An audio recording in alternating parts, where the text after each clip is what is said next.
Kanalıma hoş geldiniz. Bugün sizlere menekşe bakımı ile ilgili 3 önemli püf noktadan ve yöntemden bahsedeceğim. Özellikle menekşelerinizin bu şekilde bol bol çiçeklenebilmesi için bu 3 yönteme mutlaka dikkat etmeniz gerekiyor. Sizlere şimdi menekşe bakımında ilk yapmanız gereken birinci yöntemden bahsedeceğim. Birinci yöntem, menekşeleriniz çiçekleri solduktan sonra yapmanız gereken ilk yöntem.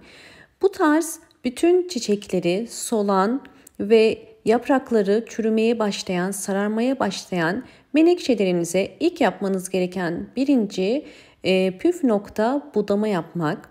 İlk olarak solan çiçekleri saplarıyla beraber hepsini tek tek kesiyoruz.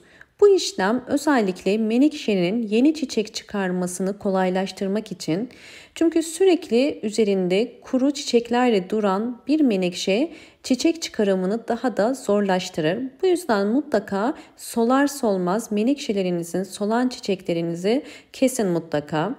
Bakın bunlar solan çiçekleri ve bunları tek tek kestim. Ve bundan sonra yapraklarına bakmanız gerekiyor. Yapraklarda da bakın bu şekilde çürüyen ya da çürümese bile sararmaya başlayan ve özellikle eski olan, yaşlı olan yaprakları budamanızı tavsiye ederim. Çünkü eğer kesmezsek çok yaşlı yapraklar olursa bu gücünü daha çok yapraklara verir ve çiçek çıkarımını zorlaştırır. Hemen bu çiçeğim için de aynı yöntemi uyguluyorum.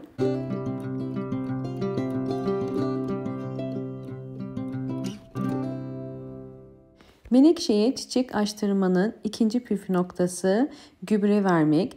Doğal gübreleri verebilirsiniz. Pirinç ile doğal bir gübre hazırlayacağız. Bir yemek kaşığı kadar pirinci bir şişenin içerisine koyuyorum.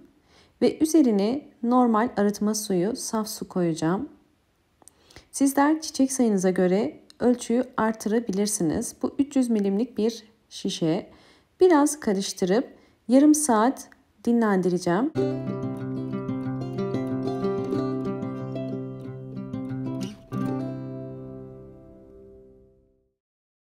...30 dakika beklettiğim pirinç suyunu süzüp bir cam sürahinin içerisine koyuyorum. Çiçeksiz menekşeleri bu karışımdan 8 yemek kaşığı kadar verebilirsiniz. Menekşe bakımında çiçek açması için mutlaka sıvı bitki besinlerini dönüşümlü olarak vermeniz gerekiyor. Ve menekşe toprağı ıslanıncaya kadar bu sıvı bitki besinlerinden verebilirsiniz.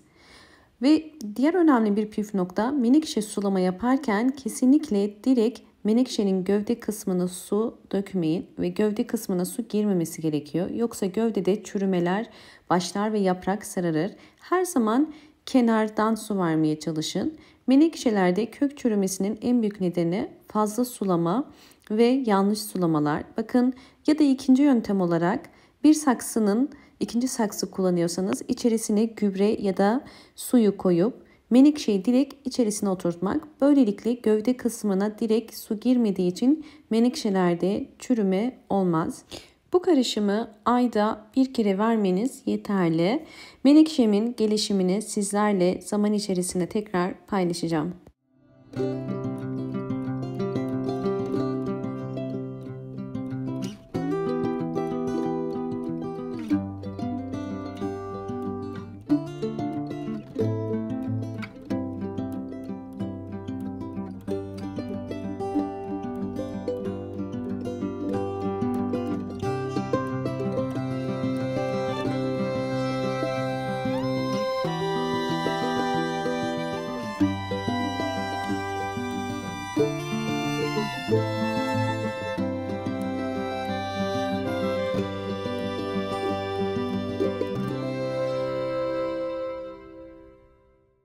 Menekşelerimin son hali bol bol çiçekli.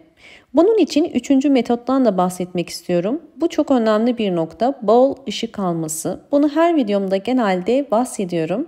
Fakat gerçekten bol ışık alan, yeterli ışık alan çiçekler her zaman daha çok çiçeklenir, daha hızlı büyür. Bu yüzden bu aşamada menekşelerinizi pencereye yakın ama direkt güneş almayan, yapraklarını yakmayacak şekilde olan aydınlık bir yere koymanızı mutlaka tavsiye ederim.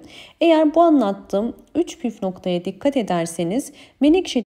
Son önemli püf nokta, menekşeler nasıl çoğaltılır? Hemen sizlere kısaca menekşeyi yapraktan çoğaltmanın yöntemini göstereceğim. Bunun için elinizde sağlıklı yaprakları olan bir menekşe gerekli. Menekşe yapraklarının sağlıklı olması gerekiyor. Özellikle çoğaltacağınız yaprağın ve yeni ve çok eski yaşlı yapraklar olmaması gerekiyor. Bu yüzden ortadan menekşe yapraklarını kesin.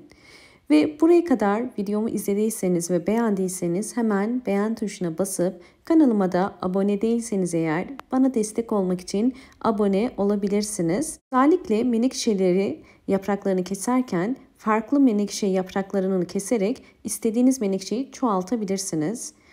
Menekşeleri ekmeden önce kestiğimiz yaprakların sapları çok uzun, daha hızlı köklenmesi için bakın bu şekilde kesiyorum. Bütün yaprakları uçtan keserek köklenmesini hızlandıracağız.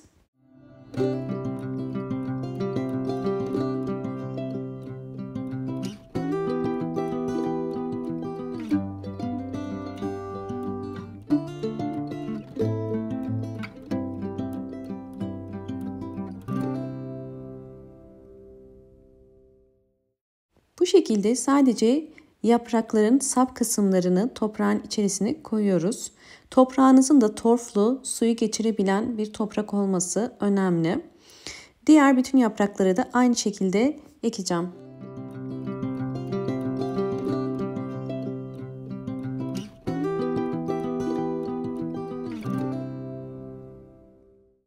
Son olarak su sıkıyorum. Toprak kurudukça su sıkabilirsiniz ve bol ışık alan bir yere koyup nasıl çoğaldığını da sizlere göstereceğim. Videomu buraya kadar izlediyseniz ve beğendiyseniz hemen beğen tuşuna basıp kanalıma da abone değilseniz eğer bana destek olmak için abone olabilirsiniz. Bol bol yorumlar yapıp yorumlar kısmında da sorularınız varsa sorabilirsiniz.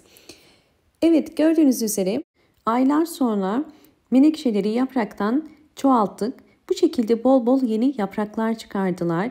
Bir yapraktan bir menekşe çoğaltmak mümkündür. Köklendikçe yeni yapraklar çıkarırlar. Ve daha sonra gördüğünüz üzere bu şekilde bol bol menekşe elde edebilirsiniz. Bu da yine köklendirdiğim bir menekşem. Küçücük olduğu halde çiçekler çıkarmaya başladı. Bu da sizlerle beraber ektiğim menekşe yaprakları. Bu şekilde küçük küçük yapraklar çıkarıyor. Menekşe yapraklarını bu şekilde köklendikten sonra isterseniz küçük saksılara alıp büyütebilirsiniz. Videomu buraya kadar izlediğiniz için teşekkür ederim. Hoşça kalın, sağlıkla kalın.